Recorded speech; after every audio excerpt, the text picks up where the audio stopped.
किसी भी वीडियो देखने से पहले हमारा ध्यान उसके ड्यूरेशन पर जाता है। आपने देखा होगा ये वीडियो भी काफ़ी लंबा है और उसका कारण है कि जो जगह का हम वीडियो आपको दिखाने जा रहे हैं, वो इतना सुंदर और सीनिक है कि इसे वीडियो एडिट करना उचित नहीं होगा।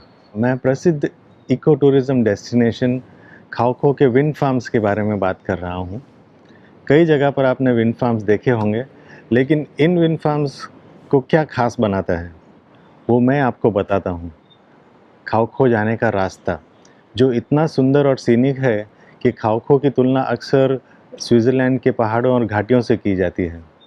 मैं कभी यूरोप नहीं गया, मैं उसके बारे में कमेंट करना उचित नहीं समझूंगा, लेकिन जो हमने वहाँ जाने के समय जो अनुभव किया, वी सिंपली लव्ड इट। एक और बात, मैं यह मौका लूँगा अपने लव लाइफ और सोलमेट से आपको इंट्रोड्यूस करने का। वो है मेरी पत्नी एन, जो हमेशा हमेशा मेरे ट्रिप्स में मेरे साथ रहती हैं। तो आइए देखते हैं खाओ खो सीरीज़ का ये अंतिम एपिसोड।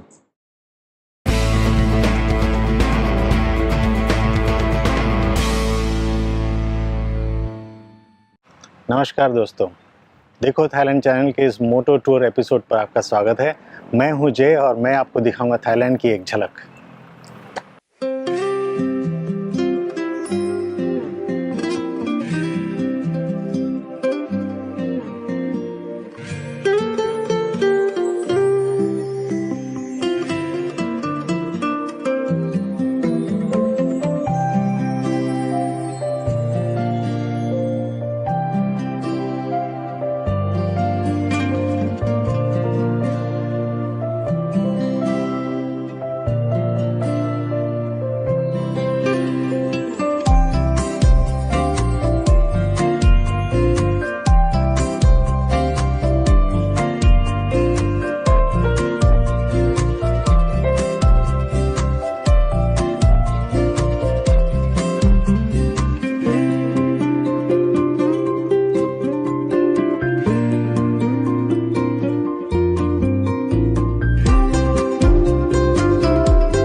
इस सुंदर और सीनिक सफ़र के बाद हम लगभग 1000 मीटर की ऊंचाई पर आ गए हैं।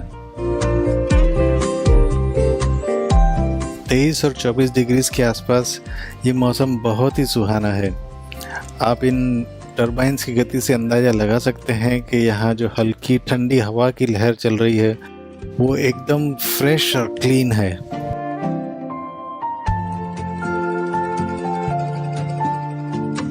यहाँ इन्होंने इन गाड़ियों की व्यवस्था की है जिसमें बैठकर इन टर्बाइन्स और व्यू पॉइंट्स को नज़दीक से देखा जा सकता है।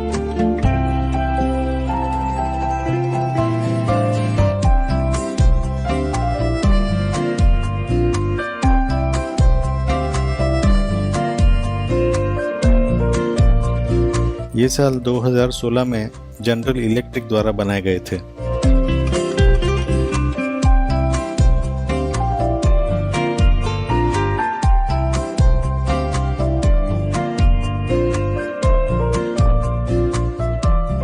कुल मिलाकर ये 24 टरबाइन हैं और इन टरबाइन्स का खाओ खो डिस्ट्रिक्ट के पूरे इलेक्ट्रिकल कंजम्पशन में 20% योगदान है।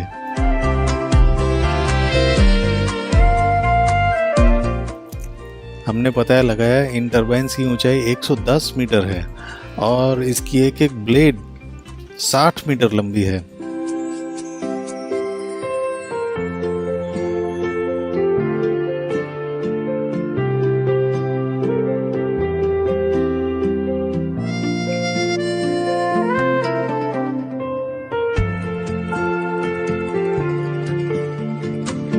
कहते हैं कि इन टरबाइन्स को यहाँ लाने और असेंबल करने में काफ़ी दिक्कतों का सामना करना पड़ा। अगर आप इन टरबाइन्स के कंस्ट्रक्शन के बारे में और अधिक जानकारी चाहते हैं तो डिस्क्रिप्शन में जो वीडियो लिंक है वो आप ज़रूर देखें।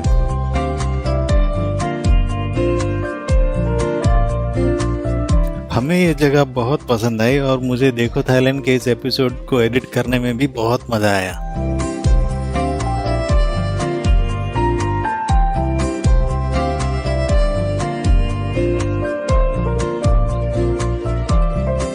अगर आपको भी ये एपिसोड अच्छा लगा तो ज़रूर अपने फ्रेंड्स के साथ शेयर करें।